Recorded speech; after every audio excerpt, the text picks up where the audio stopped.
Let her go. 2 words, flat, certain. From a kid who looked like he hadn't eaten a full meal in weeks. Gray hoodie, busted shoes, a backpack stuffed with everything he owned. 3 grown men, 1 knife already out. A parking garage at 10 o'clock at night with nobody coming to help. And this 17-year-old boy with cracked ribs and hollow cheeks stepped out of the shadows and put his body between a stranger's daughter and something she wouldn't have walked away from. He didn't know her name. He didn't ask for anything. When it was over, he just disappeared, bleeding, into the dark. Nobody even knew he existed, until her father did. If this story moves you, subscribe to our channel, hit that notification bell, and drop a comment telling us what city you're watching from.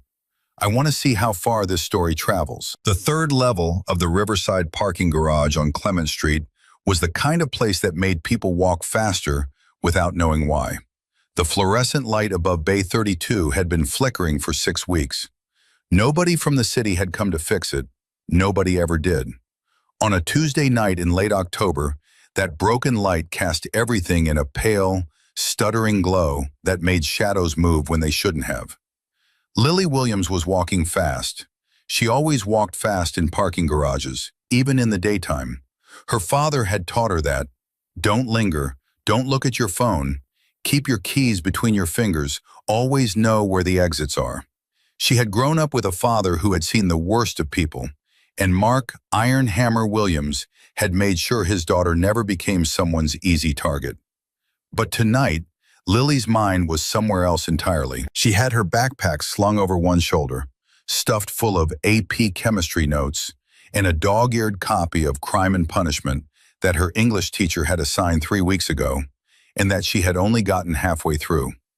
Finals were in 6 days. She had been at the library until they locked the doors at 9:30. Now it was almost 10 o'clock, and all she wanted was to get to her car, drive home, eat whatever leftovers her dad had saved in the fridge, and sleep. She was 20 feet from her car when she heard the footsteps. They were the wrong kind of footsteps. Not the purposeful click of someone heading to their own vehicle. Not the casual shuffle of a stranger minding their business. These footsteps were slow, deliberate, matching her own pace exactly, and there was more than one set of them. Lily's hand found her keys inside her jacket pocket. She didn't turn around. Her father had told her that too. Don't let them know you're scared. Don't let them know you know. Hey, the voice came from behind her, low and thick, the kind of voice that belonged to someone who had already decided something. Where you going, sweetheart? Lily kept walking. Hey, I'm talking to you. She was 15 feet from her car. 12. 10. A hand grabbed the strap of her backpack and yanked her backwards so hard she nearly went off her feet. She spun around, and there they were.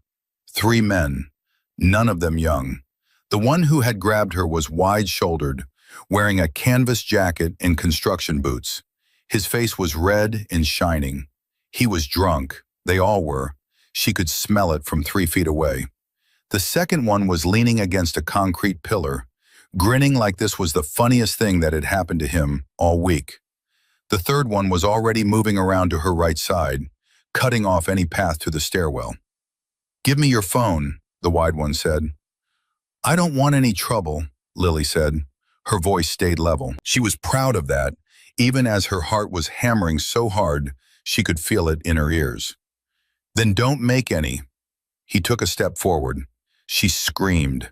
The sound ripped through the garage and bounced off every concrete wall and ceiling, and absolutely no one came. The grinning one laughed. The wide one stopped smiling. Bad idea, he said, reaching out and grabbing her arm. And then a voice came from the shadows to her left. Let her go.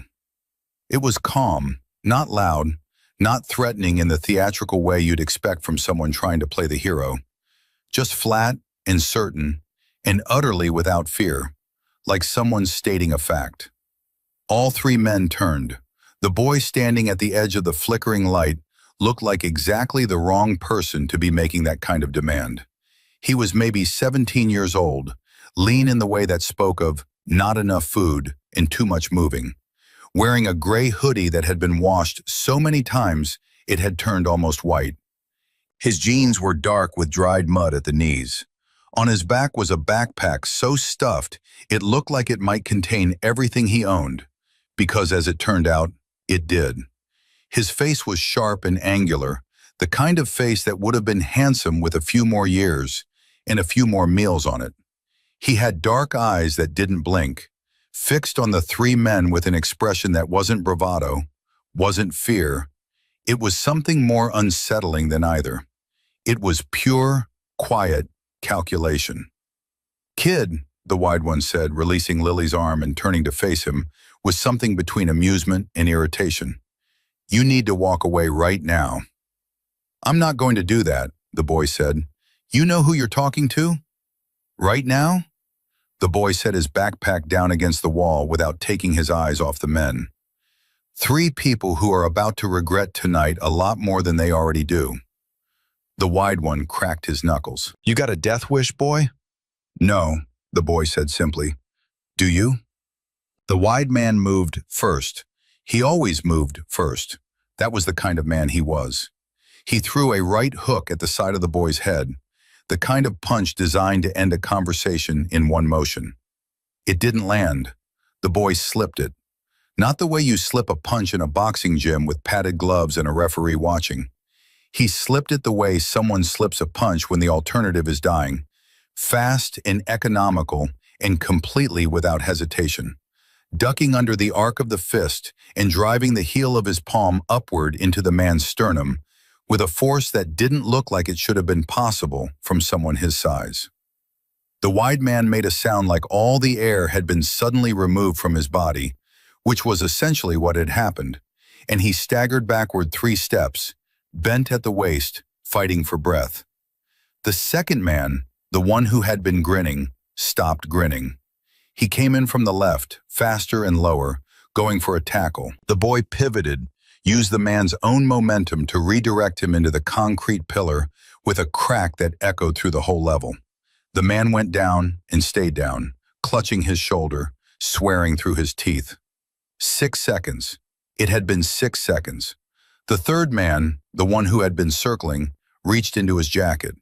When his hand came out, there was a folding knife in it, the blade catching the stuttering light. Lily pressed herself against her car, unable to breathe. "Jake," she would say later, when she finally learned his name. He didn't even look scared.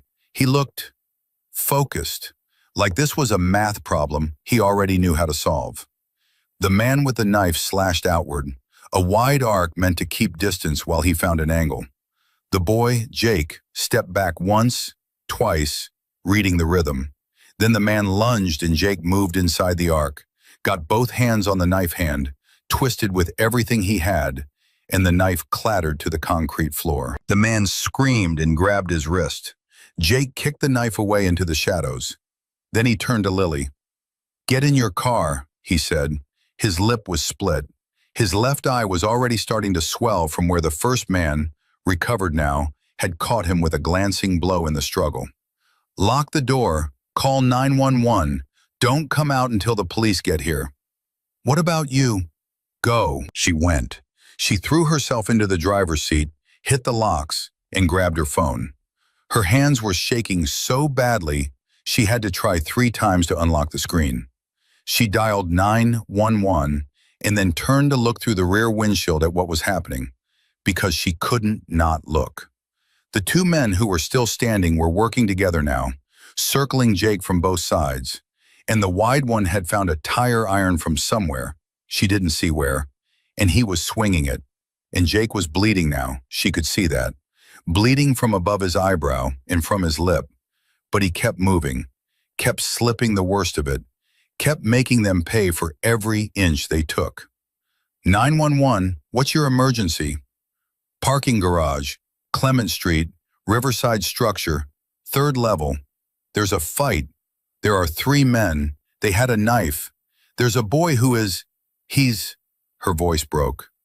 Please hurry, please. She watched the whole thing through the rear window, clutching the phone, whispering, come on, come on, come on, until the red and blue lights finally swam up the ramp and the men scattered, running, stumbling, vanishing into the stairwells and shadows like cockroaches from light. Lily was out of her car before the police cruiser fully stopped. Jake was on the ground, one hand braced against the concrete, trying to push himself up. His hoodie was torn at the shoulder. There was blood on the side of his face, on his chin, soaking into the collar of his shirt. She dropped to her knees beside him. "Don't move. You need an ambulance." "I'm fine," he said. His voice was steady. That was what shook her. After all of that, his voice was still steady. "You are absolutely not fine," she said. "I've been worse." He got his feet under him and stood, slowly, with a kind of careful deliberateness of someone taking inventory of their own damage. "Are you hurt?" "Am I?" She stared at him. "They didn't touch me because of you. Are you?" "I'm okay." He reached down and picked up his backpack. He checked the zipper on the front pocket, then slung it over his uninjured shoulder. The police officers were out of their car, hands on their belts, assessing the scene. One of them called out, "Everybody stay where you are." Jake looked at the officers, then back at Lily. Something shifted in his expression, something careful and quick. "Tell them what happened," he said quietly. "Tell them all of it. The knife. Tell them about the knife. It's over by the wall." "What are you doing? You need medical attention." "I need to go." He took a step back. "You just—" She grabbed his sleeve, and the desperation in her own voice surprised her. "You just saved my life. You can't just leave. What's your name? At least tell me your name." He looked at her for a long moment. In that light, with blood on his face and his hands and that impossibly calm expression, she thought she had never seen anyone look so alone in her entire life. "Jake," he said. "Jake what?" But he was already moving toward the far stairwell, the one the officers weren't blocking, his backpack bouncing against his shoulder, limping slightly but moving fast. And before she could say another word, he was gone. The officer's name was Detective Carla Reyes, and she had been on the job for 14 years, and she had seen a lot of things in parking garages on Clement Street. She had not seen this. "Describe him again," she said, her pen moving over her notepad. 17, maybe 18, tall, thin, gray hoodie, dark jeans. Lily paused. "He had a really big backpack, like everything he owns big." Reyes looked up from her notepad. "What makes you say that?" Lily thought about the way he had set that backpack down before the fight, carefully, against the wall, out of the way, like it was the most important thing there. Like whatever was inside it mattered more than what was about to happen to him. "Because of how he treated it," she said slowly, "like it was all he had." Reyes wrote something down. "And you said he refused medical attention and left before officers arrived?" "He left when he saw officers arriving." Lily looked at the detective. I think he was scared of getting in trouble. Or maybe," she stopped. "Maybe what?" "Maybe he just doesn't have anywhere for an ambulance to bill." Reyes studied her for a moment. Then she wrote something else down and closed her notebook. "We'll look into it," she said.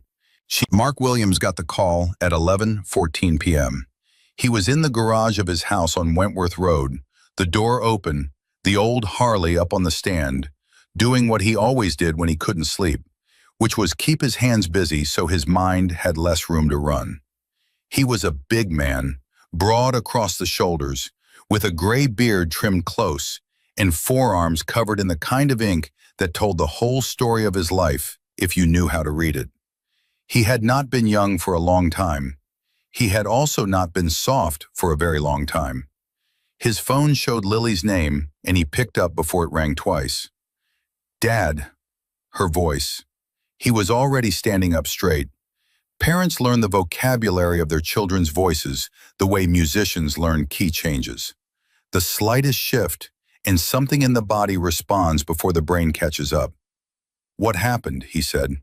It wasn't a question. She told him everything. It took 11 minutes. He didn't interrupt once, which was not like him. He was a man who interrupted, who had opinions about things, who processed by talking. But he listened to every single word his daughter said in silence, one hand pressed flat against the workbench, jaw tight. When she finished, there was a pause. "Are you hurt?" he said. "No, Dad." "Are you hurt?"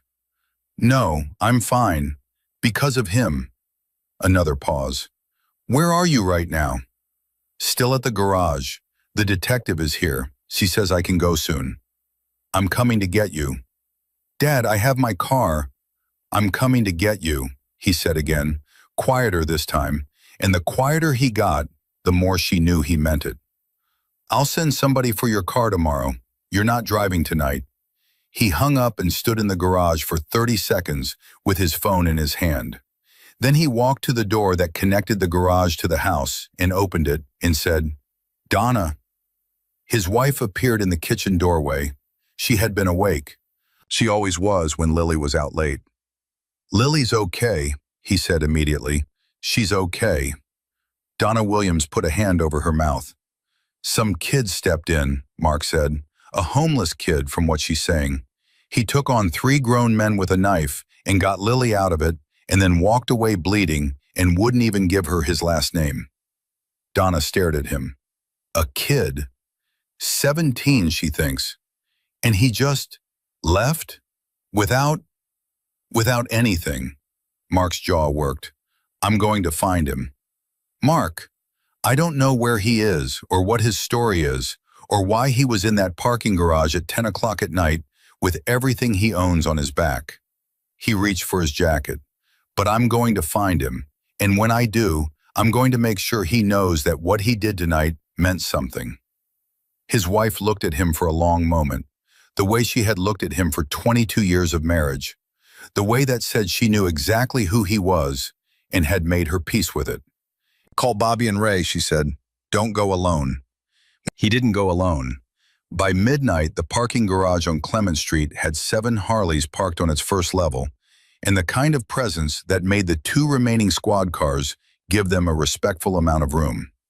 Hammer stood in the spot where, based on Lily's description, the fight had happened. There was dried blood on the concrete. The tire iron was still there, near the wall, tagged with evidence tape. He was standing here, Hammer said, half to himself, half to the men behind him. 3 on 1, knife in the mix. He crouched down, looked at the blood on the floor without touching it. "Kid weighs what, $140 soaking wet?"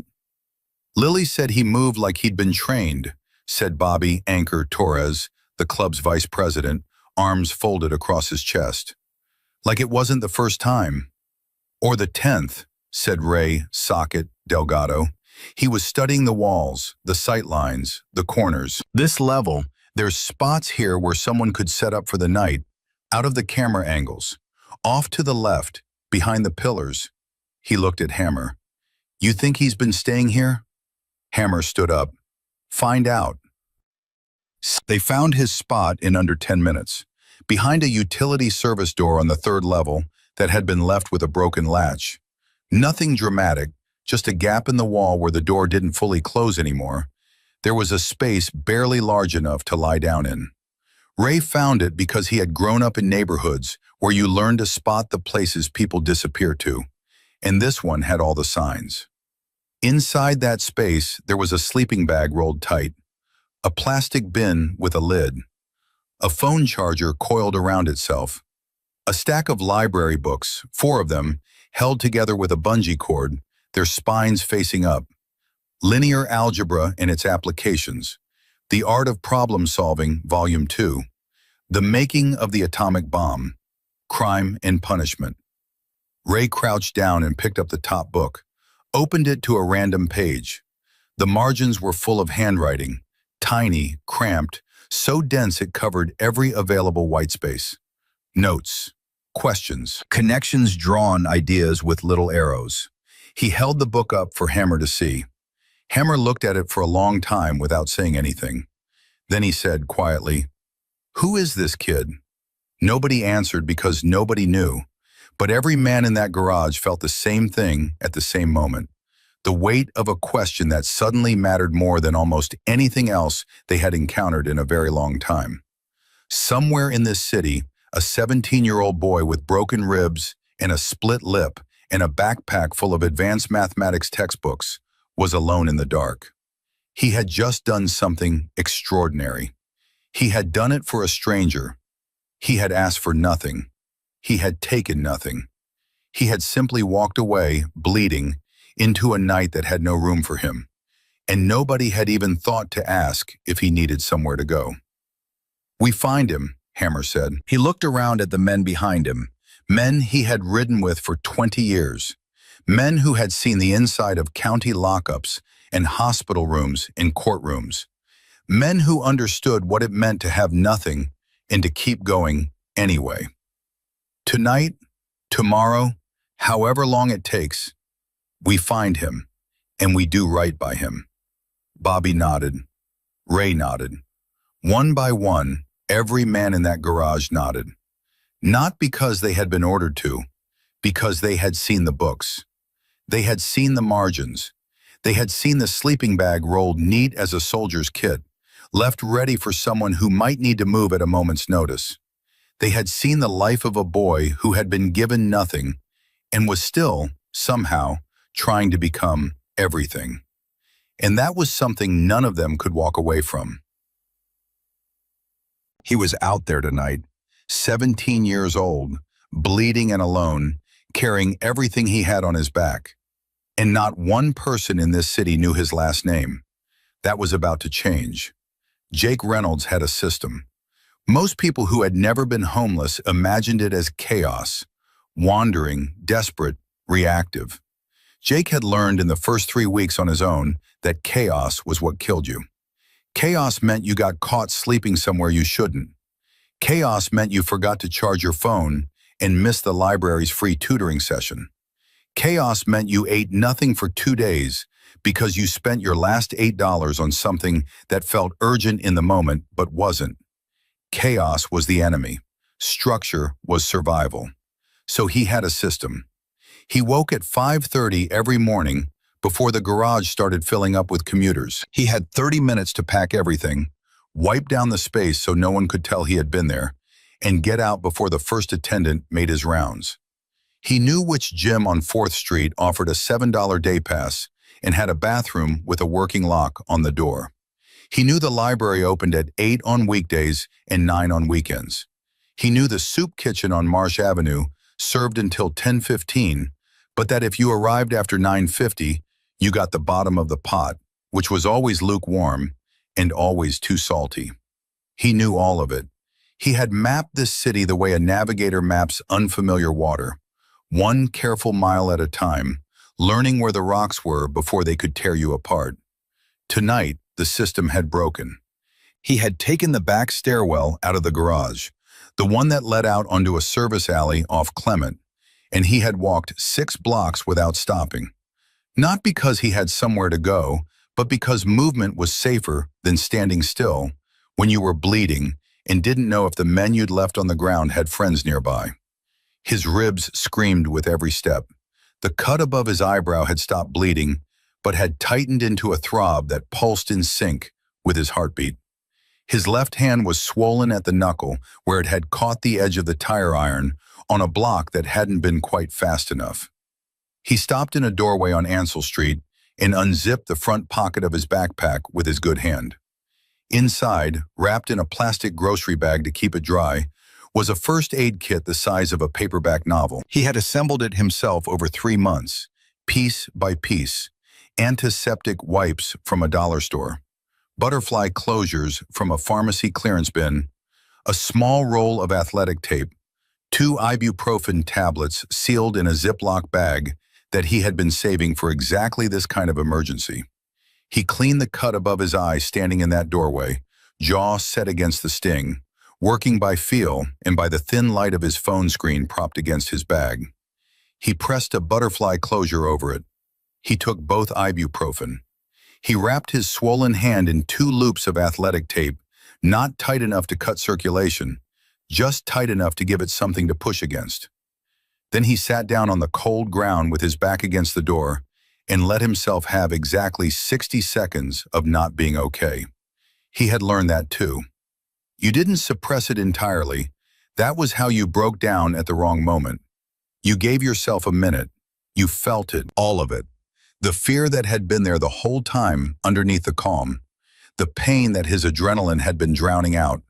The loneliness that was always there, always, like a low note under everything else. You felt all of it for 60 seconds. And then you packed it back up and you kept moving. He thought about the girl, Lily. He hadn't known her name when he stepped out of the shadows. He had just seen what was happening and done what needed doing, the same way you'd grab someone's arm if they were about to step in front of a car. It wasn't heroism. It was just the only thing that made sense.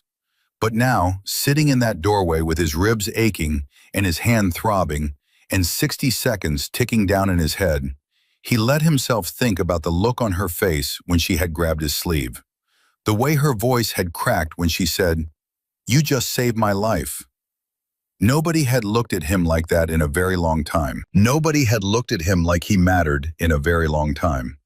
60 seconds. He stood up, slung the backpack over his shoulder, and started walking. He couldn't go back to the garage tonight. The police would be there, and even when the police were on your side, they were never entirely on your side when you were a 17-year-old with no address and no guardian.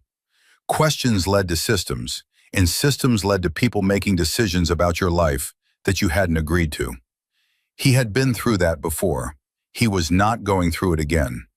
He knew a spot under the Greenway overpass on Route 9 where 3 other people slept rough. A woman named Carol, who was 58 and had lost her apartment when her landlord sold the building, and 2 men, brothers, who had been living outside for almost 2 years. They weren't his friends exactly, but they weren't strangers either. They watched out for each other in the specific and limited way that people who are surviving tend to do. You didn't take from each other. You shared information. And if someone didn't show up for 3 days in a row, you noticed. He was 40 minutes away on foot. His ribs made every step a negotiation. But he started walking because that was what you did. You kept moving. You dealt with what was in front of you. You didn't look too far ahead because too far ahead was MIT and full scholarships that had fallen through and the specific grief of knowing exactly what you were capable of and having absolutely no way to get there. Too far ahead would break you. You looked at the next 40 minutes and then the next, and that was how you survived. He was 20 minutes into the walk, moving down the side of Birch Avenue with his head down and his collar up against the wind, when a car slowed beside him. He didn't stop walking. He had learned not to stop. "Jake." He stopped. The window of the patrol car was down. Detective Reyes was looking at him from the driver's seat, her elbow on the door, her expression carrying the careful neutrality of someone who had already decided something but hadn't told you yet. "I'd rather you didn't run," she said, "because frankly, I'm tired, and I think you are too." Jake's whole body had gone taut the moment the car slowed. Every muscle, every nerve, everything pointed at the gap between the parked cars on his right and the question of whether his ribs would let him run fast enough to matter. He did the calculation in approximately 1 second and arrived at the same answer she had. "I'm not running," he said. "Good, get in. I'll give you a ride." "I'm fine walking." "You're limping," she said, "and that butterfly closure above your eye is not going to hold if you keep walking in this wind." She studied him. "I'm not taking you anywhere official, Jake. I just want to talk. You can stay in the car or get out at any light you choose. That's not a trick. That's just true." He stood on the sidewalk for a long moment, weighing it. He was very good at reading people. Years of navigating foster homes and group houses and the specific politics of survival had built in him a nearly automatic sensor for when adults were telling the truth and when they weren't. Detective Reyes, as best he could tell, was telling the truth. He got in the car. She handed him a water bottle from the cup holder before she even pulled away from the curb. He took it and drank half of it without meaning to, and that told him more about how dehydrated he was than he had realized. "You want to tell me about tonight?" she said. "I think you already know about tonight." "I know what Lily told me. I want to hear your version." "Her version is probably accurate," he said. She seemed like a careful observer. Reyes almost smiled at that, then didn't. "3 men, one of them with a knife, and you intervened. You disarmed the one with the knife. You took a significant amount of physical damage in the process." She glanced over at him.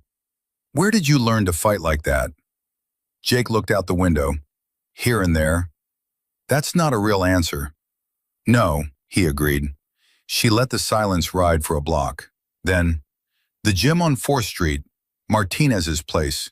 He told me about 6 months ago that he had a kid coming in on a day pass twice a week who was the most naturally gifted fighter he'd ever seen at that age. Didn't take instruction well, but learned by watching.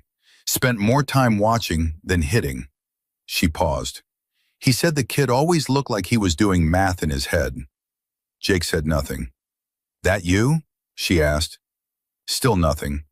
"Here's what I know, Jake. I know you don't have a permanent address. I know you're a minor, which means technically I have obligations, but I also know that whatever I do tonight has consequences, and I'd rather make a decision with more information than less." She turned onto the wider road that ran parallel to Route 9. "So I'm asking you straight. How old are you? Where are you from? And is there anyone who knows where you are tonight?" The question hung in the car. Jake turned the water bottle in his hands, around and around, thinking about what to give her and what to keep.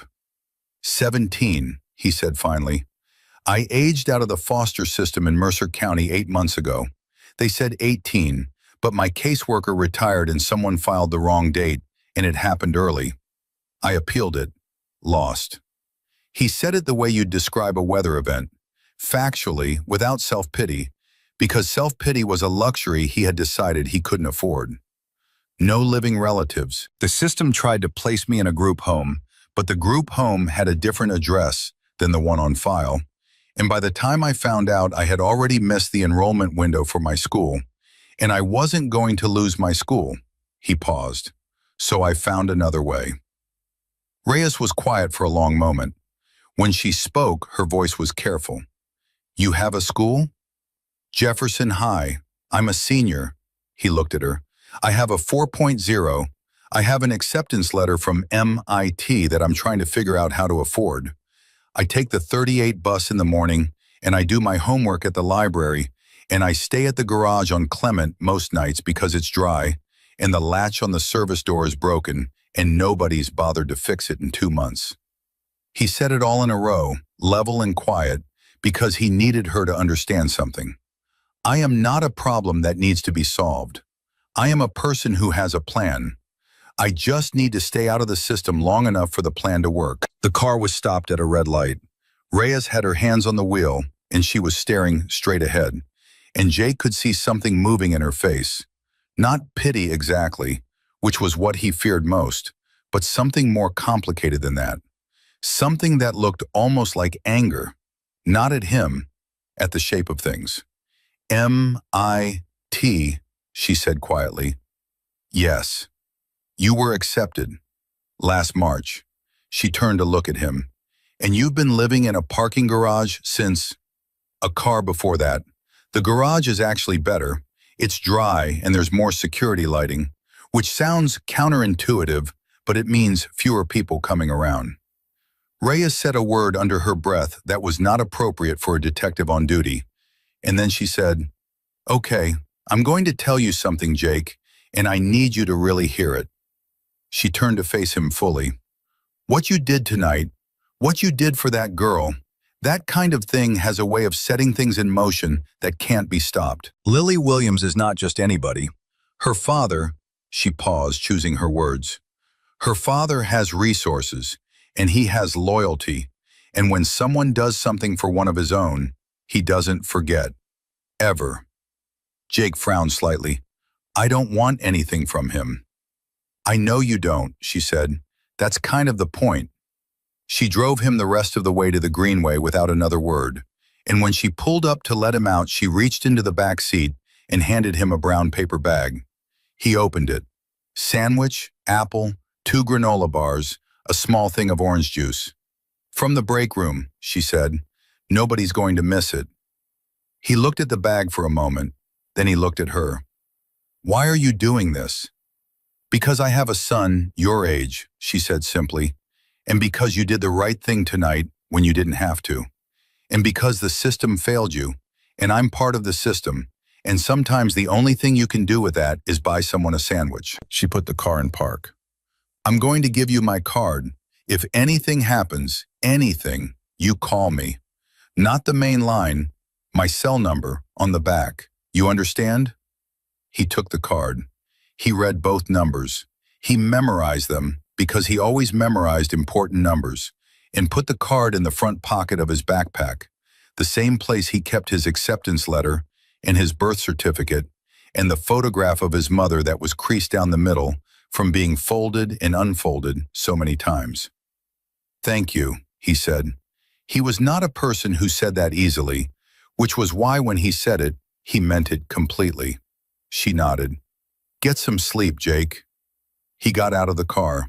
She waited until he had crossed under the overpass, and Carol's voice, dry and familiar, had called out, "Who's there?" And he had called back, "It's Jake." And she had said, "You're late and you look terrible." She waited until she heard that, and then she drove away. Carol was 68, not 58, though she never corrected anyone. She was a large woman with short, silver hair and reading glasses that she wore pushed up on her forehead at all times, even though she had lost the prescription lenses and was now just wearing the frames. She had been a high school librarian for 31 years. She had opinions about everything, and she shared all of them freely. And she had taken one look at Jake Reynolds the first night he showed up under this overpass, soaking wet and trying not to show it, and she had said, "You're too young for this. What are you reading?" And when he had pulled out the linear algebra textbook from his bag, her face had gone through several expressions in quick succession, and finally settled on something that looked like relief, like she had found in the middle of all this something to make sense of. She examined his face now the way a librarian examines a damaged book, thoroughly, without sentiment. "How many?" "3. "Knife?" "One of them, yeah. And you're still walking, so I'll assume you handled it." She handed him a blanket from her own pile. She had 3, which was more than most, which was why she was also the one people came to when it was cold. "Sit down before you fall down. You're gray." He sat. He ate the sandwich in 4 bites because he hadn't eaten since noon, and adrenaline had burned through everything. He drank the orange juice. He leaned his head back and closed his eyes and let his ribs hurt without fighting them, because fighting them took energy he didn't have. "Jake," Carol said. What happened tonight? And don't say nothing." He told her. He kept it short, the way he kept everything. The edited version that covered the facts without the undertow of emotion. Girl in danger, 3 men, he stepped in. She got away, police came, he left. Carol was quiet when he finished. Then she said, "Was she okay? The girl?" "She was okay." "And you let the police handle it?" "I let the police arrive while I was somewhere else." Carol made a noise that wasn't quite disapproving and wasn't quite understanding. The specific noise of someone who had lived long enough to know that the rules don't always work the way they're supposed to, and that sometimes the people the rules were designed to protect were the ones they hurt the most. "You should have stayed," she said, but she said it quietly, without force. "I know," he said, and the thing was, he did know. He knew that staying would have been the cleaner thing, the right thing by the official measure of it. But he also knew that staying meant questions, and questions meant systems, and systems meant people with clipboards deciding that a 17-year-old with no address was a problem to be solved, and not a person with a plan. And he had worked too hard, survived too much, held himself together with too much pure, determined will to let a clipboard take it away from him now. 3 weeks. That was all he needed. 3 more weeks and he would be 18, legally an adult, and the question of guardianship and group homes became moot. 3 more weeks and the financial aid appeal he had filed with MIT's Office of Student Services would have a decision. He had written that appeal himself, 12 pages, documented everything, the foster care records, the aging out error, the gap in housing support, his academic transcript, 3 letters of recommendation from teachers who didn't know he was homeless but knew he was extraordinary. He had used the library printer. He had mailed it certified. He had done everything right. He just needed 3 more weeks for it to matter. He pulled his backpack against his chest and felt through the fabric for the specific hardness of the folder inside. The one with the letter, the transcript, the photograph. It was all there. It was always all there. Somewhere across the city, in a house on Wentworth Road, Mark Williams was getting off the phone with Bobby Torres and staring at a photograph his daughter had sent him. A grainy still from the parking garage security camera that Detective Reyes had, in a quiet act of professional generosity, forwarded to Lily's phone before officially logging it into evidence. The image was blurry. The boy in the hoodie was barely more than a shape, but you could see the backpack. You could see the way he was standing, squarely, evenly, positioned between the men and the girl, with the particular stillness of someone who had already decided what they were going to do and was simply waiting for the right moment to do it. Hammer stared at that image for a long time. His wife had gone to bed. The house was quiet around him. Outside, the wind was picking up, the kind of cold October wind that found every gap in every wall. 3 weeks, Reyes had said to him on the phone, when he had called her directly after Lily gave him the number. He told me 3 weeks. That's how close he is. Close to what? To not needing any of us, she said. And then, after a pause, the problem is, 3 weeks is a long time to be sleeping outside with cracked ribs. Hammer put his phone down on the workbench and looked at the image again.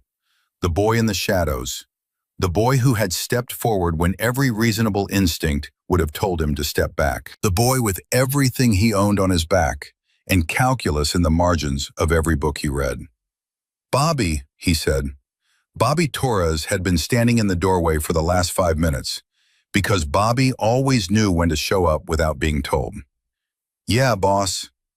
Tomorrow morning, everybody, we're going to find this kid before he finds a reason to disappear again. Bobby was quiet for a moment. You think he'll run? Hammer thought about it. He thought about the careful way the sleeping bag had been rolled, about the first aid kit assembled piece by piece from clearance bins, about the appeal letter that Reyes had described, 12 pages, certified mail, documented down to the last detail. He thought about a boy who had spent a year and a half outwitting every system designed to catch him, and had done it not by being reckless, but by being smarter than everyone who was supposed to be helping him. He won't run, Hammer said finally. He'll be at his school. At 8 o'clock in the morning, on a bus, with his calculus homework done, like nothing happened. He almost smiled, and there was something in it. Not amusement exactly, but recognition. The recognition of a man who had also, in a different life, refused to let the world see him struggle. Because that's who he is. Bobby nodded slowly. Then we meet him there. Then we meet him there, Hammer agreed. He folded the photograph in half and put it in his jacket pocket, against his chest, the way you carry something that matters. And this time, we make sure he knows he doesn't have to carry all of this alone.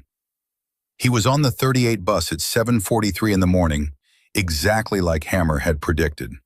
Jake sat in the back row with his backpack between his feet and his calculus textbook open on his lap, and anyone who looked at him would have seen a lean, quiet teenager doing homework on his commute to school. They would not have seen the 2 butterfly closures above his left eye, because he had his hood up. They would not have seen the way he shifted his weight every time the bus hit a pothole, because he had trained himself not to flinch at pain in public. They would not have seen the exhaustion, the deep, structural kind that sleep doesn't fully fix, because he had trained himself not to show that either. What they might have noticed, if they were paying attention, was that the homework he was doing was not the kind of homework most high school seniors did. The problem set open on the right page of his textbook was from a graduate-level linear algebra course he had found online, one offered freely by MIT's Open Courseware program. He had been working through it for 3 months, not because anyone required it of him, not because it earned him any grade, but because he needed to be ready. When he got there, and he would get there, he had decided that a long time ago, with the specific finality of someone making a promise to a person who was no longer alive to hear it, he needed to arrive as someone who had not wasted a single day of waiting. His mother had used to say that, "Don't waste the waiting, baby." She had said it from a hospital bed in the last 6 months of her life, with tubes in her arm and a paperback novel propped on her knees, still reading, still learning, still absolutely refusing to treat the time she had left as anything other than time she intended to use. Sarah Reynolds had been 39 years old when the cancer found her. She had been a cashier at a grocery store and a part-time student at the community college who had been 2 semesters away from an associate's degree in computer science when she got sick. She had never stopped being curious. She had passed that on to her son like a genetic trait, and Jake carried it the way he carried her photograph, close and carefully, and with a ferocity that had no name. He got off at the Jefferson High stop at 8:02 and walked through the front entrance without looking back. He did not know that Bobby Torres was parked across the street in a black pickup truck, watching. He did not know that Bobby had his phone to his ear saying quietly, "He's here. Gray hoodie, black backpack, just went inside." He did not know that on the other end of that call, Hammer Williams was already driving toward the school. He did not know any of it. He went to first period. He sat in the 3rd row. He took notes in the margins of his notebook in the same tight, dense handwriting that filled the margins of every book he owned. And when Mr. Patterson asked a question about vector transformations that stumped the rest of the class, Jake answered it without looking up from his page, because the answer was obvious to him, had been obvious since he was 14 years old, and first understood what mathematics actually was. Not a subject, not a set of rules, but a language. The one language in the world that meant exactly what it said and nothing else. Between 2nd and 3rd period, in the hallway outside the chemistry lab, someone said his name. He turned around and there was Lily Williams. She was standing 6 feet away with her hands wrapped around a paper coffee cup, and she looked like she had slept about as well as he had, which was to say, not well at all. Her eyes were red at the edges. When she saw him, saw the butterfly closure, saw the way he was holding himself slightly to the left to keep weight off his right side, something moved across her face that was too complicated to name all at once. "You're here," she said. "I go to school here," he said carefully. "I know. I asked the office. I said you were a friend who I needed to return a book to." She paused. "They told me you were in Mr. Patterson's first period class." Another pause. "I've been at this school for 2 years, Jake. I've never seen you before." "I tend not to be very visible," he said. "That seems intentional." "It is." They stood in the hallway while the current of students moved around them, and the bell warning was 30 seconds away, and Jake was calculating exits the same way he always calculated exits. Not because he wanted to leave, but because he needed to know where they were. "How are your ribs?" she asked. "Fine." "That's not what fine looks like." "I know what my ribs feel like better than you do."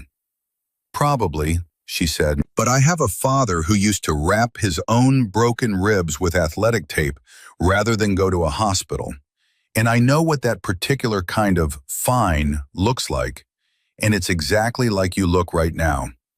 She stepped forward and held out the coffee cup. "It's black. I didn't know how you'd take it." He looked at the cup. He looked at her. "Why are you doing this?" "Because you did something for me last night that I can't repay," she said simply, "and this is the only thing I can do right now that makes any sense." He took the cup. "Thank you." My dad wants to meet you. There it was. Jake took a slow breath through his nose, which was a mistake because his ribs made him pay for it.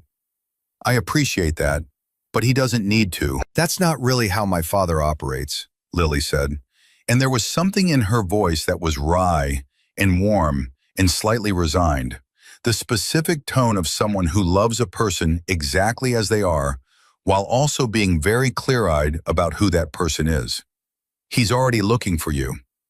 He won't find me. He found your sleeping spot in the garage last night, she said quietly. Jake went absolutely still. He found the books, she said. He found the sleeping bag. Bobby Torres read your margin notes and apparently couldn't stop talking about them. She looked at him steadily. Jake, my dad is a lot of things, but he doesn't do anything halfway. And when he decides someone matters, that person doesn't get a vote about whether they matter. That's just who he is. The warning bell rang. Around them, the hallway thinned. I have to get to class, Jake said. I know. She didn't move. He's outside right now. Not to pressure you, not to make a scene. He wanted to see where you go to school. He wanted to see that you're real. Her voice dropped slightly on the last word, and Jake understood what she meant without her having to explain it. Because sometimes the only way the people who love you know how to process something that scared them is to see the thing that made it okay. He'll wait until school's out if you want him to. He'll wait a week if that's what you need. But Jake, she met his eyes. He's not going to walk away. Jake said nothing for a long moment. The hallway was empty now. He was going to be late for third period, which was something he had not been since September. What does he know? He asked. About me. He knows you're homeless, she said. He knows you're 17. He knows you got accepted to MIT. She paused. He knows about your mom. Jake's jaw tightened. How does he know about my mom? Detective Reyes. He filed that away. The understanding that information moved faster than he did, always had, and that the careful walls he built around the facts of his own life were never as solid as he needed them to be. He felt something that was not quite anger and not quite fear, more like the specific vulnerability of a person who has been private for so long that being known feels like something is being taken. All right, he said. The words came out flat and quiet. Tell him I'll talk to him, after school. Not here, the diner on Clement, the one on the corner, 4 o'clock. He picked up his backpack. And tell him to come alone, not the whole club, just him. Lily almost smiled. He's not going to like the just him part. I know, Jake said. Tell him anyway. He turned and walked to class, and he did not look back. And the coffee from the cup she had given him was still warm in his hand. And that small, specific warmth was the thing he carried with him through third period and fourth, and the 40 minutes of lunch he spent in the library doing problem sets, because it was easier to focus on mathematics than on the fact that for the first time in 18 months, someone was coming to meet him who was not a social worker or a case manager or a person with a clipboard deciding his fate. Someone was coming because they wanted to, because they thought he mattered. He was not going to let himself feel that yet. It was too early to feel that. Mark Williams did not like the just him part. He's 17 years old, Bobby said very carefully, and he watched 3 men try to take his territory out from under him last night and handled it alone. And now the first move he makes is to negotiate the terms of the meeting. Bobby paused. Hammer, I'm saying this with love. This kid is more like you at 22 than you probably want to admit. Hammer stared at him. I'm just saying, Bobby said. You're going to be real quiet for the next few minutes, Hammer told him. But he went alone. He drove himself to the diner on Clement in his personal truck. No cut, no vest, just jeans and a flannel shirt, and the gray in his beard. And he sat in the booth in the back at 3:50, and he ordered 2 coffees, and he waited. Jake walked in at 4 o'clock on the dot. Not a minute early, not a minute late. He stood in the doorway for a moment before he came in, scanning, assessing, making sure of the exits, making sure of who was there. And Hammer recognized the behavior because he had done it himself for 20 years of walking into rooms where you couldn't be certain of everything. He had just never seen it in a 17-year-old kid in a worn gray hoodie. Jake sat down across from him. He put his backpack on the seat beside him, rather than on the floor, which Hammer understood immediately. "Jake Reynolds," Hammer said. "Mr. Williams," Jake said. "Mark." He pushed one of the coffees across the table. Or Hammer, if you're comfortable with it. Most people are. Jake looked at the coffee. He looked at the man across from him.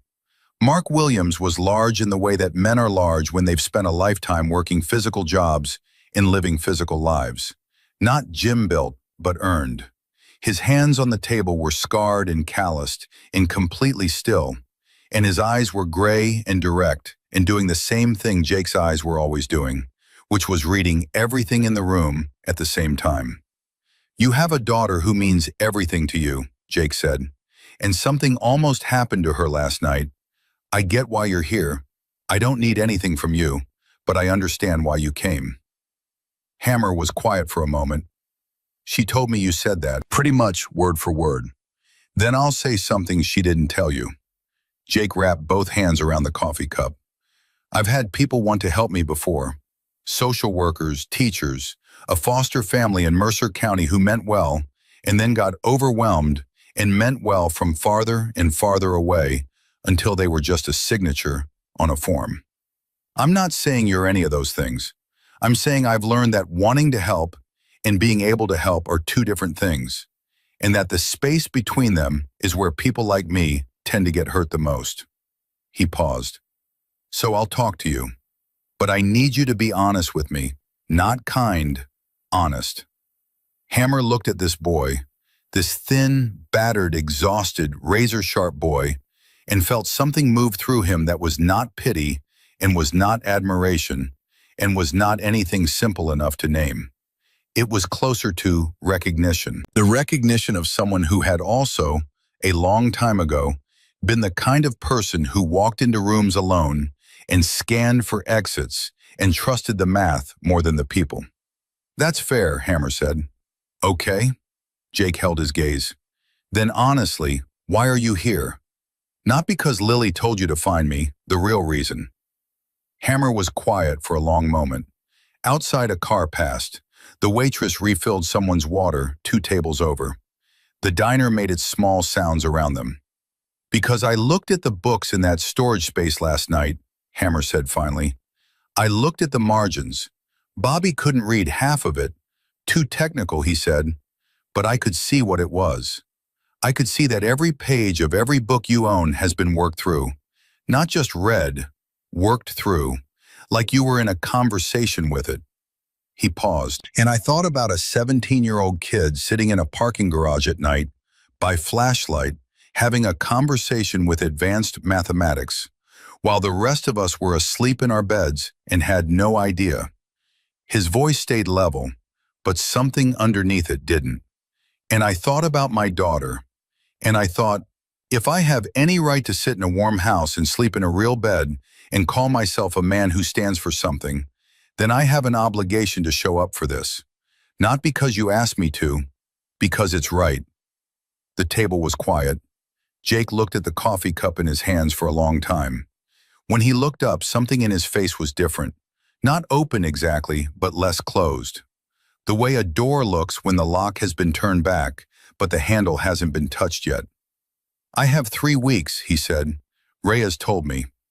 My appeal to MIT is pending. If it comes through, the aid covers tuition and housing.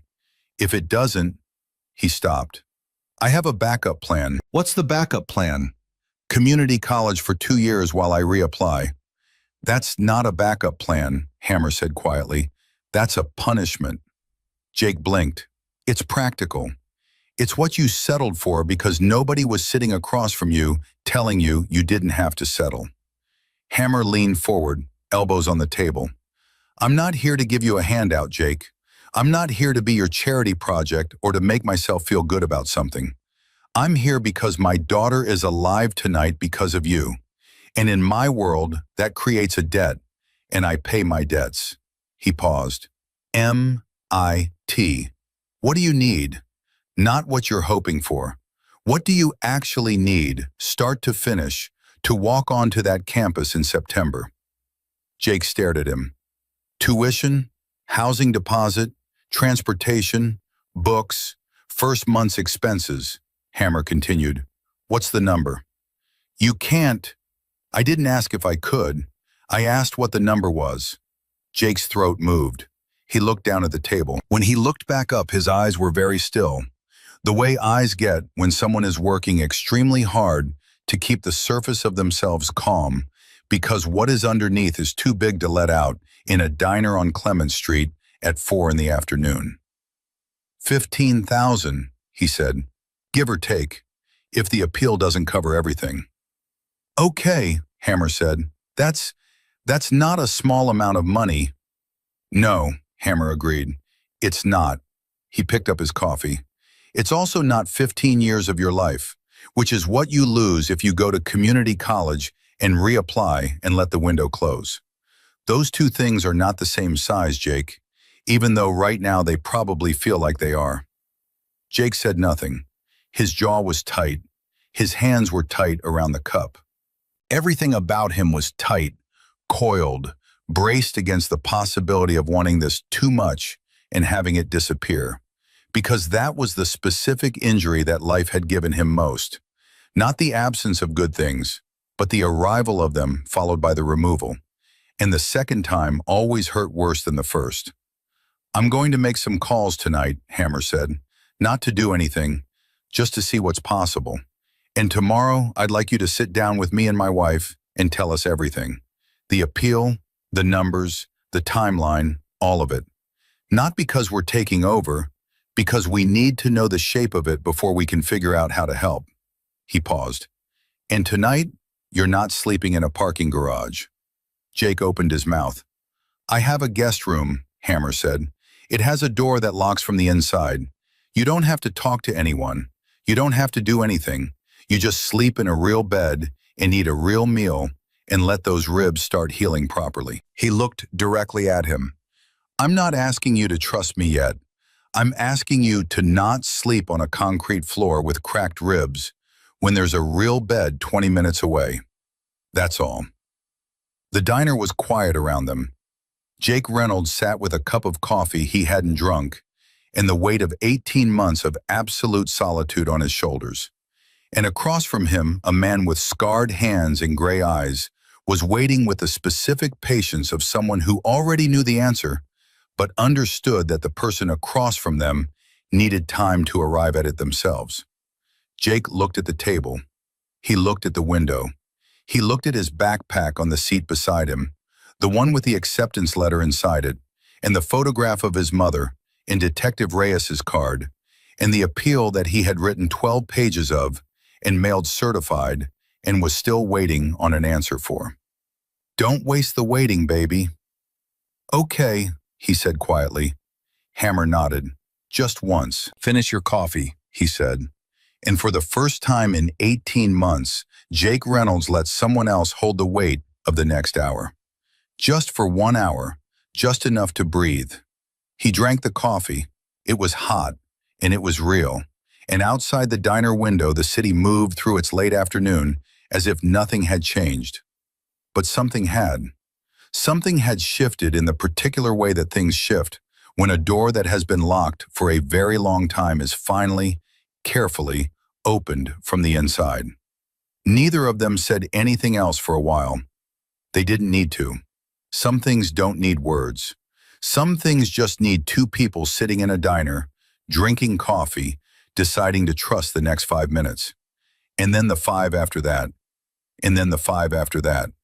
The guest room at the Williams house had a window that faced the backyard, a bed with a real mattress, and a door that locked from the inside exactly like Hammer had promised. Jake checked the lock 3 times before he sat on the edge of the bed. Not because he didn't trust the man, but because 18 months of sleeping in places where anyone could walk in at any moment had rewired something in him at a level below conscious thought. And the brain does not unlearn survival overnight just because the situation has changed. He checked the lock. He noted the window as a secondary exit. He set his backpack on the floor within arm's reach and kept his shoes on for 20 minutes before he finally, slowly, untied them and set them beside the bed in a specific way. Heels together, toes out, positioned so he could step into them in the dark without fumbling. Then he lay back on the mattress and stared at the ceiling, and the mattress was so different from a sleeping bag on concrete that it almost felt wrong, the way too much of something good feels after you've gone without. He did not sleep for a long time. He lay there and listened to the sounds of the house. Donna Williams moving in the kitchen, the low murmur of the television in the living room, a door opening and closing somewhere, the particular creak of a house that has been lived in for years and carries the weight of a family in its walls. Small, ordinary sounds. The sounds of a life that had structure and warmth and people in it who knew each other's names.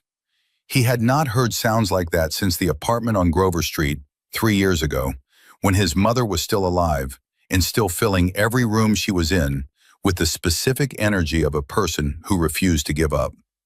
He had not let himself miss it since then, or not more than he could manage, because missing things you couldn't have was a luxury the same way self-pity was a luxury, and he had budgeted himself strictly against both. But lying in that bed in the dark, surrounded by the sounds of the Williams house, the thing he had been holding back for 3 years moved against the walls he'd built around it, and he pressed the heel of his hand against his eyes and breathed slowly through his nose until it passed. He thought about his mother. He thought about the way she had looked in the last months, smaller than she should have been, but brighter somehow, like whatever was leaving her body was also burning off everything unnecessary and leaving only the essential. She had been the most essential person he had ever known. She had looked at him 2 weeks before she died and said, "Jake, you are the best thing I ever did. Don't let the world talk you out of that." He had been 14 years old. He had nodded and held her hand and not cried until he was outside the room, in the hospital corridor, where he sat on the floor against the wall for 45 minutes while people stepped carefully around him. He had not cried since. Not once. He had decided, sitting on that floor, that grief was real and permanent and had to be lived with, but that drowning in it was something his mother would have considered a waste of time. So he carried it with him the way you carry something heavy, steadily, efficiently, without putting it down, because the moment you put it down, you might not be able to pick it back up again. His phone vibrated on the nightstand. He picked it up. A text from a number he didn't recognize. "Jake, this is Donna Williams. There's food in the kitchen if you're hungry. No obligation. The light above the stove stays on all night. D." He stared at the message for a long time. Then he typed back, "Thank you." And after a pause, because it was the honest thing, "I might take you up on that." 3 minutes later, he was in the kitchen. Donna Williams was a small woman with sharp eyes and the specific, quiet competence of someone who had been running things for a long time without needing anyone to notice. She was at the kitchen table with a cup of tea and a book, and when Jake came in, she looked up and did not make a fuss about it, which was exactly the right response. "Sit down," she said. "There's soup on the stove. It's the real kind. I made it this afternoon. Bowls are in the cabinet to the left of the sink." He served himself. He sat down across from her. He ate and she read her book, and the silence between them was not uncomfortable, which surprised him. After a while, she said without looking up, "Mark told me about your mother." Jake's spoon stopped. "She sounds like she was remarkable," Donna said simply, and went back to her book. He sat with that for a moment. Then he started eating again. "She was," he said. "Tell me something about her, not the hard part, something good." He thought about it. "She used to read the dictionary," he said, "not from the beginning, just randomly. She'd open it to any page and read definitions and etymology, and she'd get so interested she'd be there for an hour. She said English was the most chaotic language ever invented, and she found that deeply amusing. He paused. She used to say that whoever invented the word defenestrate, which means to throw something out a window, was a person with very specific problems, and she respected them enormously. Donna Williams laughed. It was a real laugh, surprised out of her, and it changed her whole face. "I like her," she said. "Yeah," Jake said. "She was easy to like." They sat in the kitchen for another half hour, and Donna didn't push for anything more, and Jake didn't offer anything more, and when he finally went back to the guest room, he fell asleep within 10 minutes, which was faster than he had fallen asleep in longer than he could remember. His shoes were still by the bed. His backpack was still within arm's reach, but something in him had unclenched, just slightly, just enough. He did not check the lock a fourth time. In the morning, the kitchen smelled like coffee and eggs, and Bobby Torres was sitting at the table. Jake stopped in the doorway. Bobby held up both hands, palms out, the universal gesture of non-aggression. "I'm not here officially," he said. "I'm here because Donna makes better coffee than my wife, and my wife knows it and has accepted it." He paused. "Also, Hammer wants you in the living room in 20 minutes, and I'm supposed to make sure you eat first." His words, "Make sure the kid eats first. I've been given a mission." Jake looked at him. Bobby Torres was compact and dark-haired, with a thick mustache and eyes that were simultaneously warm and evaluating. The eyes of someone who had learned to read people the same way Jake had learned to read people. Not in a classroom, but in the specific school of needing to know quickly who was safe and who wasn't. "Sit down," Bobby said. "The eggs are almost done, and I promise I'm only going to make you uncomfortable for part of the meal." Jake sat. Donna put a plate in front of him. He ate. Bobby was quiet for approximately 4 minutes, which Jake suspected was a personal record. "Those margin notes," Bobby said. "Here it comes," Donna said, not unkindly, from the counter. "I'm not embarrassing myself. I'm asking an honest question." Bobby looked at Jake. "I've got a kid. He's 14. He hates math. I mean, refuses, shuts down, says it's not for him. And I look at those books of yours, and I see someone who found something in math that I don't know how to explain to my kid. How did that happen for you?" Jake chewed, thinking. "My mom made a deal with me when I was 9, he said. She said she'd teach me one new word from the dictionary every day if I'd show her one math problem I thought was interesting. Not one I'd solved, one I found interesting." He paused. "I'd never thought about math as something that could be interesting. I just thought it was something you got right or wrong. But when she asked me that, I started looking for the interesting part. And once you find it, you can't unfind it." Bobby stared at him.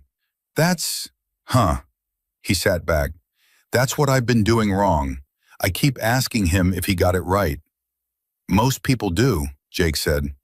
Bobby pointed at him. "You should be a teacher." "I'm going to be an engineer," Jake said, and the specific, quiet certainty in his voice when he said it, not hope, not wish, but certainty, made Donna Williams turn away to the window for a moment with her hand pressed to the front of her shirt. Just briefly, just for a second. 20 minutes later, Jake walked into the living room. Hammer was there, but so were 4 other men he didn't know. Club members, Jake assessed immediately, from the way they carried themselves and the way they positioned around the room. His whole body tensed. Hammer saw it. "Easy," he said, and to the men, "Give us the room." They went without argument. Hammer pointed to the couch. "Sit down. I want to show you something." Jake sat. Hammer set a laptop on the coffee table, turned it to face Jake, and pressed play. It was a video from a security camera in the parking garage. The timestamp read 9:47 p.m., previous night.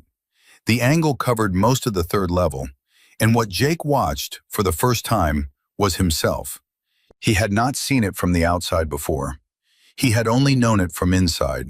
The calculations, the reads, the specific cold clarity that descended on him when there was no other option. From the outside, it looked different.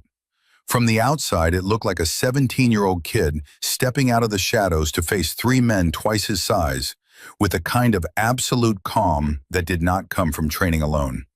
It came from something else, from the specific decision made in a fraction of a second that another person's safety mattered more than his own. The video ended. Jake looked at the blank screen. "I've shown that to 11 men in the last 12 hours, Hammer said. Every one of them asked me the same question. They asked what that kid's story was." He paused. "I want to tell them, and I want your permission to do that." Jake looked at him. "Why do you need my permission?" "Because it's your story," Hammer said, "not mine." The room was quiet. Jake's hands were clasped between his knees, and he was thinking about the space between privacy and help, about the wall he had built around his own life, and the very specific cost of taking any part of it down. Every time he had let someone see his circumstances before, it had ended one of two ways, with a clipboard or with pity, neither of which changed anything. "What do you want to tell them?" he asked. "The truth. 17 years old, 4.0, accepted to MIT, can't afford to go, needs $15,000 to get through the first year while his financial aid appeal is processing." Hammer's voice was direct and even. "That's it. No orphan story, no sympathy play, just the facts." "And then what?" "And then I asked them if they want to be part of doing something that matters." Jake looked at the laptop. He looked at the frozen last frame of the video, his own back walking away into the dark, shoulders set under the weight of the backpack, already gone. "They don't know me," he said. "They know what you did," Hammer said. "In my experience, that's enough." Another silence. Jake exhaled slowly through his nose. "If I say yes," he said, "I need one condition." "Name it." "I pay it back, every dollar. When I'm working, however long it takes, I pay it back. Not to you, to the next kid who needs it." He met Hammer's eyes. "I'm not taking charity. I'm taking a loan from people who believe in something, and I need that to mean something on both ends." Hammer looked at him for a long moment. Something in his face shifted. Not surprise exactly, but the expression of a man whose already high expectations have just been exceeded by a margin he wasn't prepared for. "Deal," he said. He put his hand out. Jake shook it. That afternoon, 12 Hells Angels sat in Bobby Torres's garage around a folding table, and Hammer played the video once, and then he told them the facts.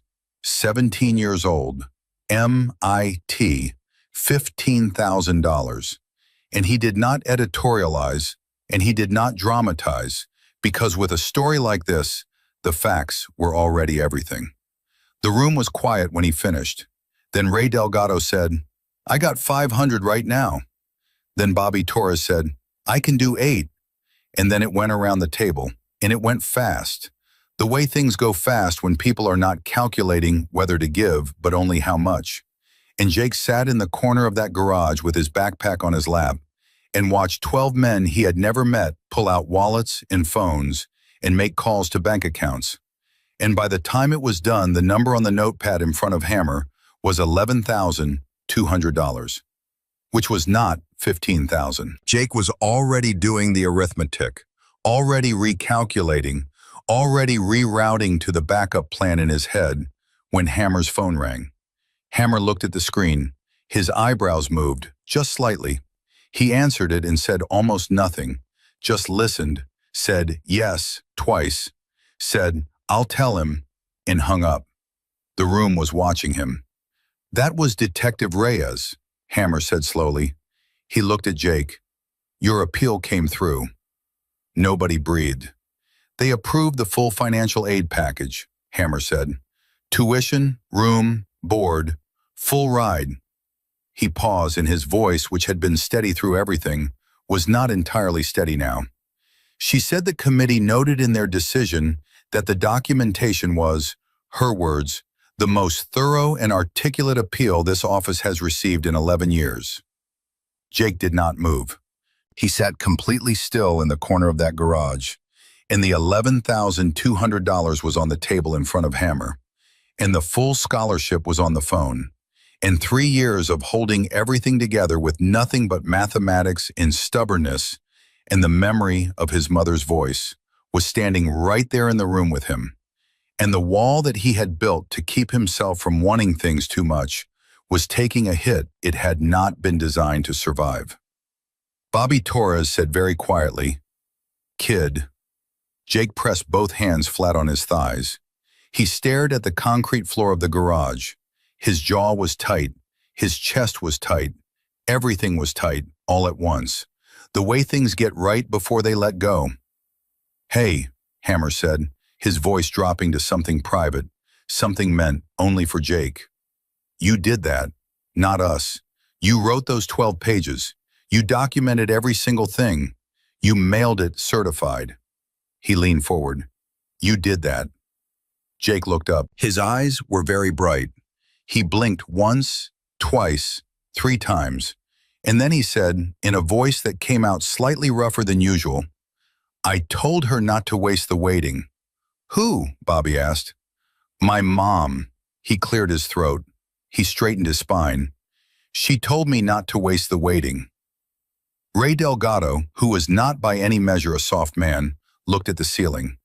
Bobby Torres suddenly became very interested in something on the floor. Hammer held Jake's gaze and did not look away, because this boy had carried everything alone for too long, and the least anyone could do was look him in the eye when the weight finally started to lift. "So," Hammer said after a moment, "the scholarship covers tuition and housing. That leaves first month's expenses, transportation, books, the small things." He looked at the notepad. $11,200 says you don't have to worry about any of it. That money should go back to the club." "The club voted," Bobby said, looking up from the floor. "Unanimous. Before you say another word." Jake opened his mouth, closed it. "There's one more thing," Hammer said. He reached into the chest pocket of his flannel shirt and pulled out a folded piece of paper. He set it on the table and slid it across to Jake. "Bobby and I put together the paperwork this morning. The Iron Cross Education Fund. Nonprofit status applied for. It's going to support homeless students in this county, emergency funds, housing assistance, academic resources." He paused. "We'd like you to be on the board, not as a figurehead, as a founder. When you're ready, when you're settled." His voice was careful. "We're not asking you to take on more weight. We're asking you to help build something so the next kid doesn't have to carry it alone." Jake looked at the paper. He read it carefully, all the way through, the way he read everything, thoroughly, completely, not skipping a word. When he looked up, his expression was the most open it had been since Lily had grabbed his sleeve in the parking garage 2 nights ago. "You did all this in one morning," he said. "Bobby drinks a lot of coffee when he's motivated," Hammer said. "I do," Bobby confirmed. "I'm not proud of how much coffee I drank this morning." Jake almost smiled. It was a real almost. The corner of his mouth moved, and something behind his eyes shifted. And for just a moment you could see the person he was going to be when the world had given him enough room to become it. "Okay," he said, for the 3rd time in 2 days. And this time when he said it, it didn't cost him anything. This time it felt like the beginning of something instead of the surrender to it. This time the word landed differently, the way words land when you say them from solid ground, instead of from the edge of something you're afraid to fall off. Outside, the city was doing what cities always do, moving, indifferent, full of its own 10,000 dramas. But in Bobby Torres's garage, around a folding table covered in wallets and notebooks, and a laptop with a frozen security camera image on its screen, something had been decided.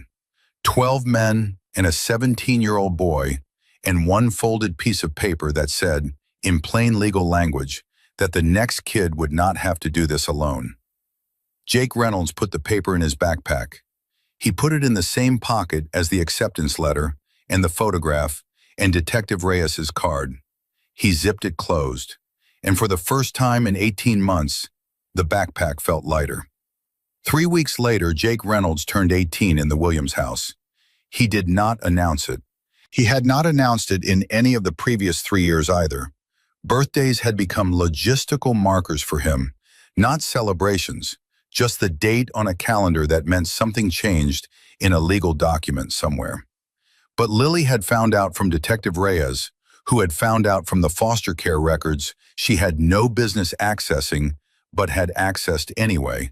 And at 7 in the morning, Jake walked into the kitchen and found a cake on the table and 6 people standing around it who did not know him a month ago and were now looking at him like he had always belonged in this room. He stopped in the doorway. Bobby Torres was there, holding a coffee mug and looking slightly embarrassed about the streamers Ray Delgado had apparently insisted on hanging from the cabinet handles. Ray was standing next to Carol from under the Greenway overpass, who was wearing a clean sweater Jake had never seen before, and her glasses frames pushed up on her forehead as always, and an expression on her face that was trying to be casual and failing completely. Donna Williams was next to the cake with a lighter in her hand. Lily was next to her mother, and Hammer was at the back of the kitchen with his arms crossed and his gray eyes doing that thing they did where they were watching everything at once, but the only thing they were actually focused on was Jake. Nobody said surprise. Nobody made it theatrical. Lily just said, "Sit down.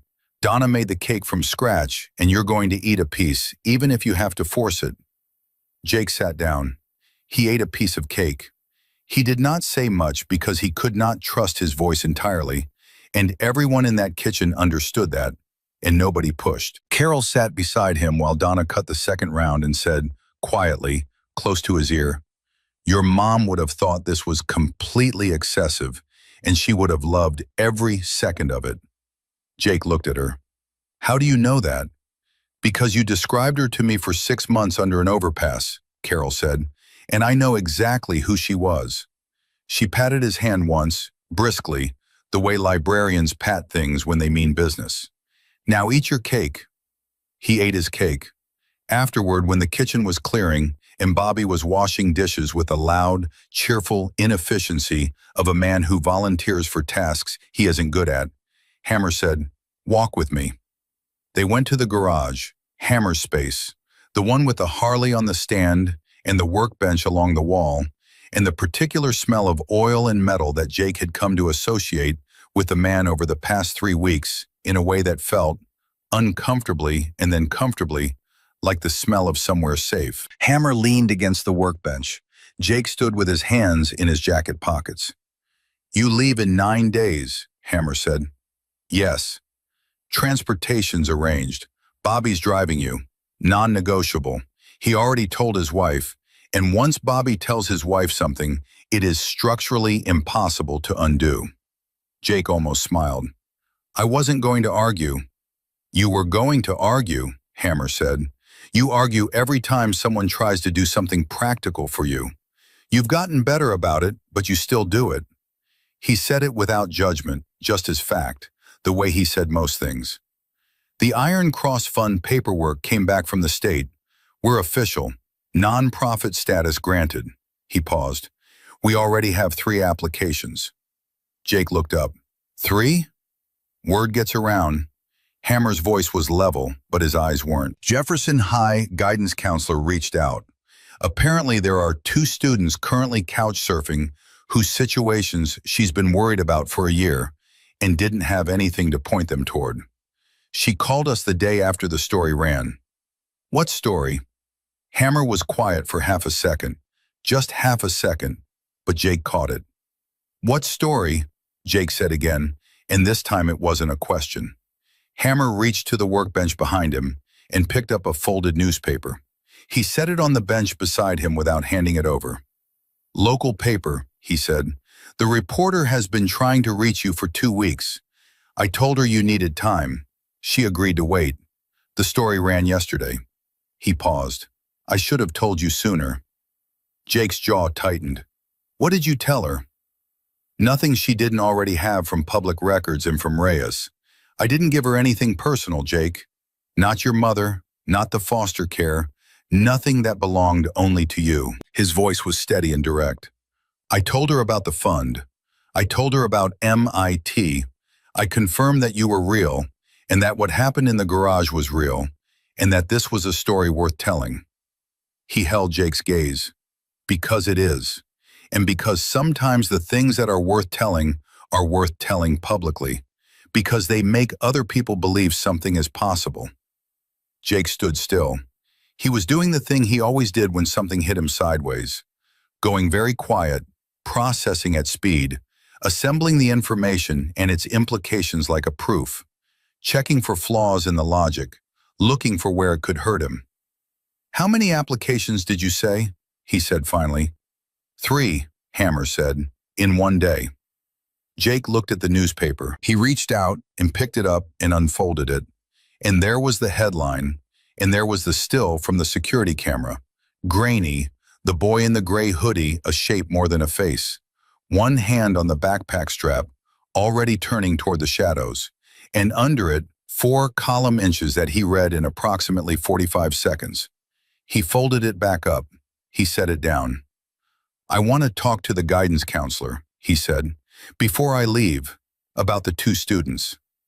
His voice was back to its normal register, flat and certain in moving forward.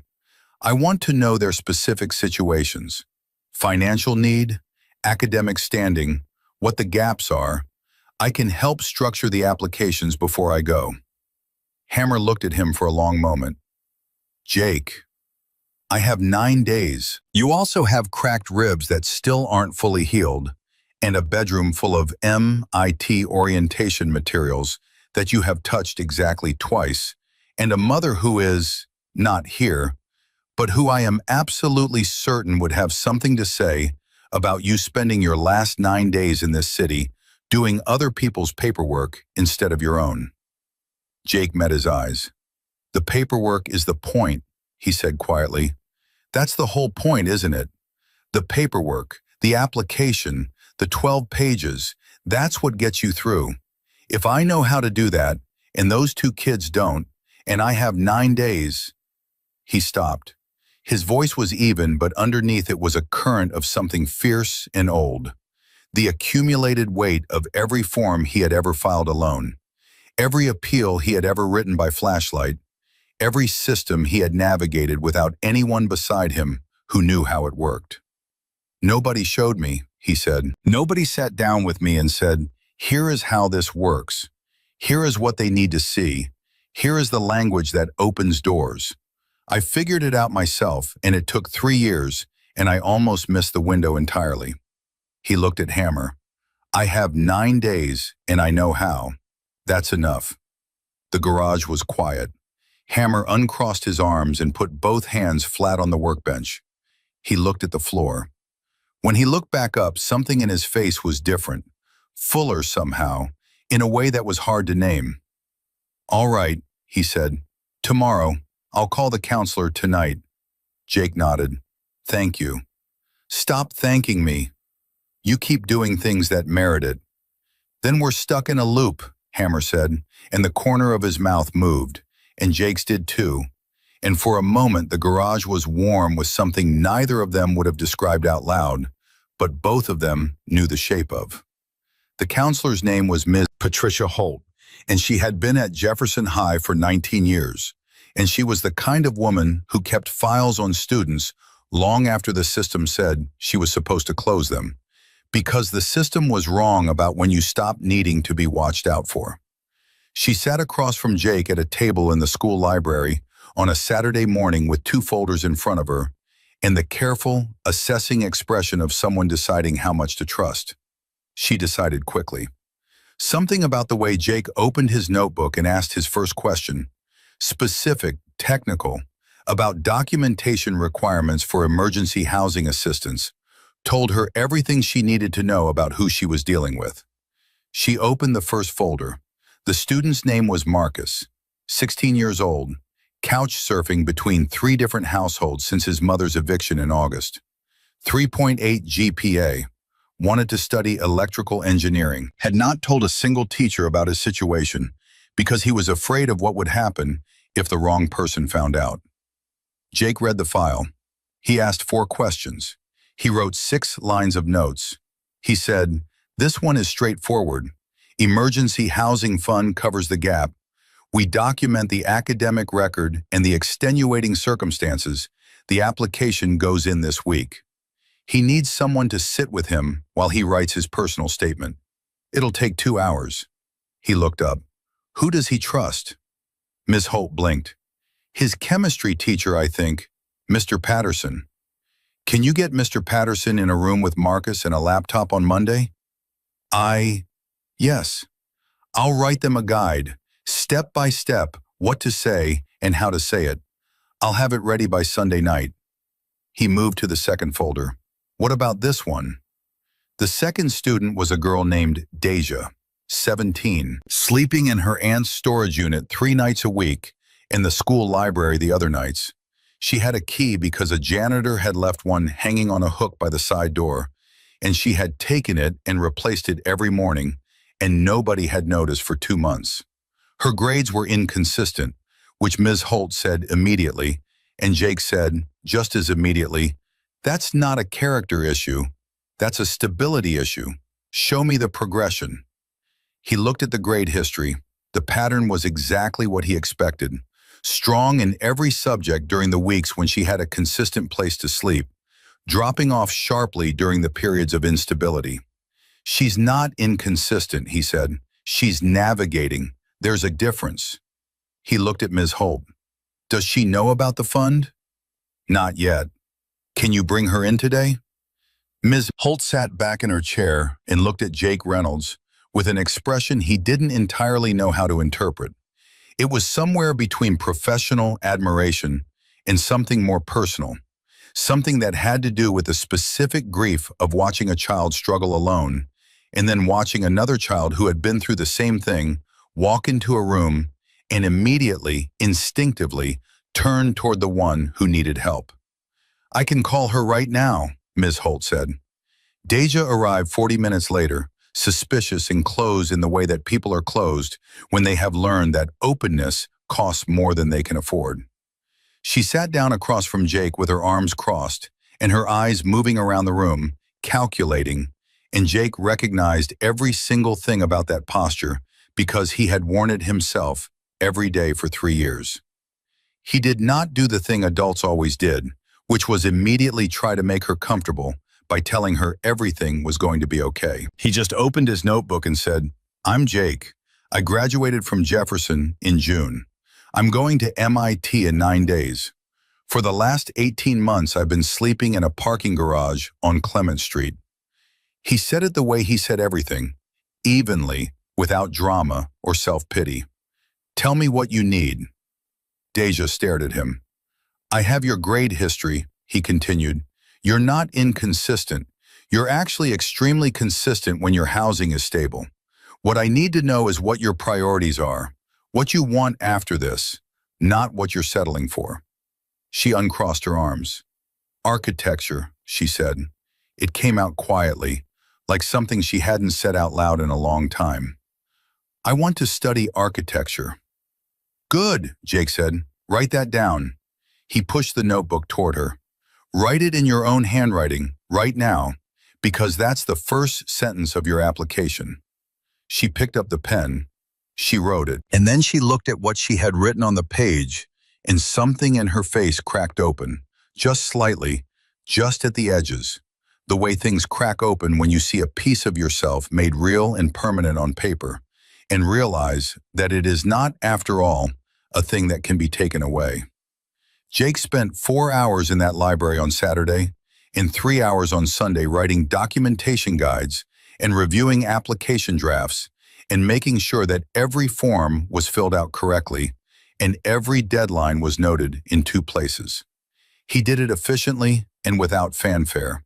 And when Ms. Holt said, at the end of Sunday afternoon, Jake, you didn't have to do all of this, he said, I know, and meant it completely. On the morning of his 9th day, Bobby Torres loaded the last of Jake's boxes into the back of the truck. There was not much. There never had been. A box of books, the MIT textbooks he had received in a package from the university's resource office, paid for by the Iron Cross Fund, each one new and unread, in waiting. A duffel bag of clothes that Donna had quietly supplemented over 3 weeks with practical things: warm socks, a good rain jacket, a pair of real winter boots, without ever making a production of it. The backpack, of course, always the backpack, on his back as it had always been, but lighter now in the way that things are lighter when what they contain has changed.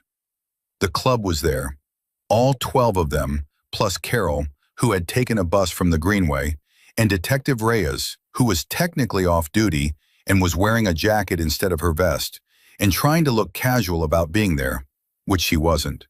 Ms. Holt was there, Mr. Patterson from the chemistry class, who had heard the story through the school and had come because, he said, he had had Jake Reynolds in his class for 9 months and had apparently failed completely to understand who he was sitting in the 3rd row, and he wanted to remedy that, starting now.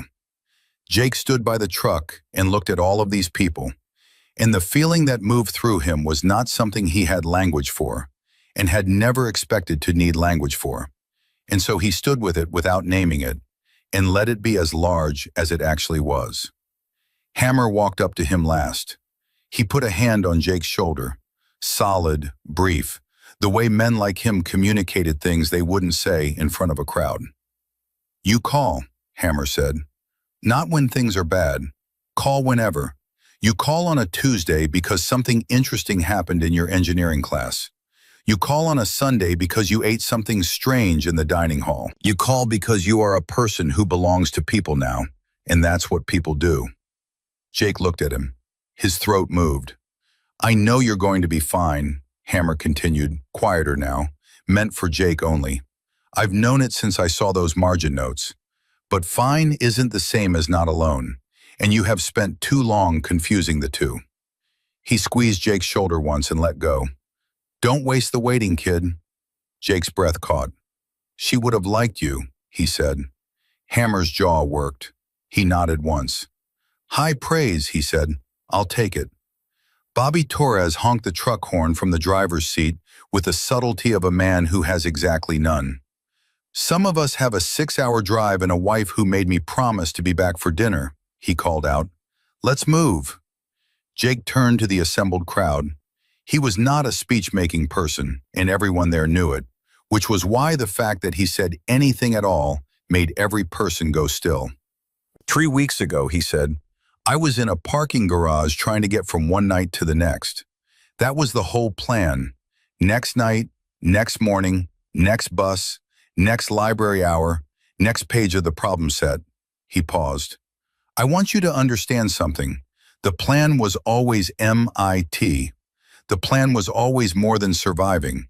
I never stopped believing I was going to get there." He looked around at all of them. Bobby, Ray, Carol, Lily, Donna, Ms. Holt, Detective Reyes, all of them. "But believing you're going to get somewhere and knowing there are people who believe it with you, those are not the same thing. And I didn't know what the second one felt like until now." His voice was steady and quiet and completely without performance. "So, thank you, all of you, not for saving me, I was working on that myself, for showing up while I was working on it. That's the thing. That's all it takes. Just show up." Nobody said anything for a moment. Carol put her glasses on, which was something she only did when she was trying to look like she wasn't crying. Ray Delgado looked at the sky. Lily Williams grabbed her mother's hand. Jake picked up his backpack. He got in the truck. Bobby pulled out of the driveway. For the first block, Jake looked straight ahead. For the second block, he reached into the front pocket of his backpack and took out the photograph. His mother, young, at a kitchen table, laughing at something outside the frame, completely unaware of the camera, completely alive. He looked at it for a long moment. Then he said quietly, to no one in particular, "I'm going." Bobby Torres, who had heard everything and said nothing, reached over and turned on the radio. Something classic came through the speakers, low and steady, and the city moved past the windows, and the highway opened up ahead of them, and Jake Reynolds rode toward the life he had promised his mother he would build. Not saved, not rescued, not given anything he hadn't earned, but no longer alone in the building of it. He had walked into a parking garage on a Tuesday night with everything he owned on his back and nothing waiting for him on the other end.